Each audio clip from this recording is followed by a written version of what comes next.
Of course, the inhabitants of the Kavango Basin don't realize how lucky they are to be living in such luxury. To them, this land of plenty is the whole universe. They're quite unaware that their bounteous habitat is only a small green world floating in the vast emptiness of the pre-Namib. The pre-Namib, again, is dwarfed by its neighbor on Capricorn, the Kalahari. This is the most treacherous desert of all, because after the short rainy season, it looks more like an immense paradise that can rival the opulence of the Kavango.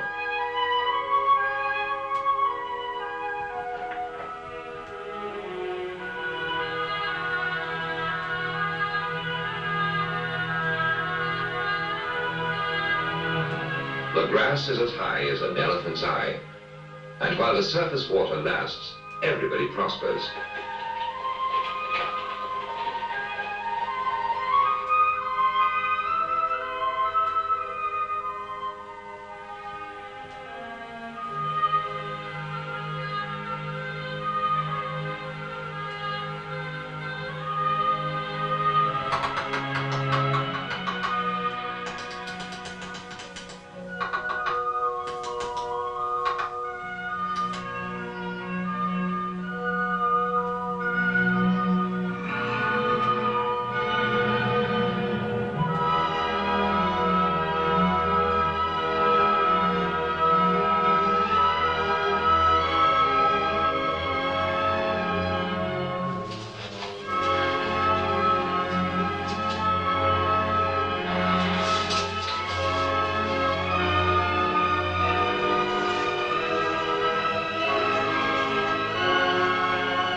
At the water holes, there is so much traffic that all the grass is worn away.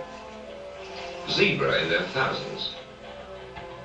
Graceful kudu, the males with beautiful horns, the females with beautiful ears.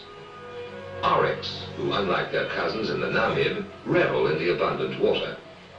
Ostrich, the fussy-looking secretary bird, who's very good at short takeoffs, but needs a heck of a long runway for landing.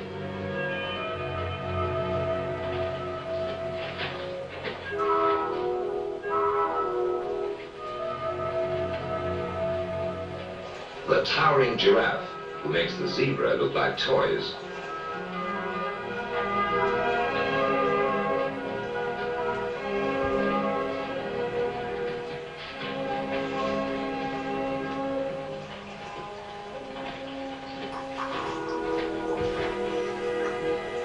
Some years there's even a vast shallow lake for a short while after the rain, where waterbirds converge in great numbers.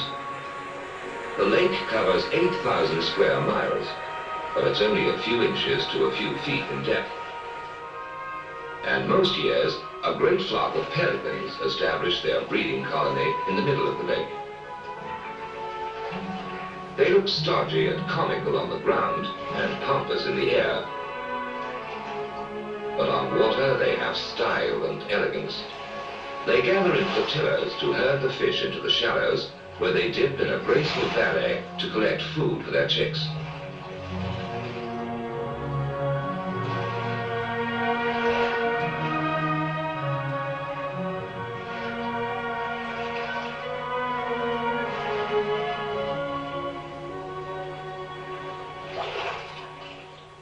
But the lake and the many water holes are impermanent.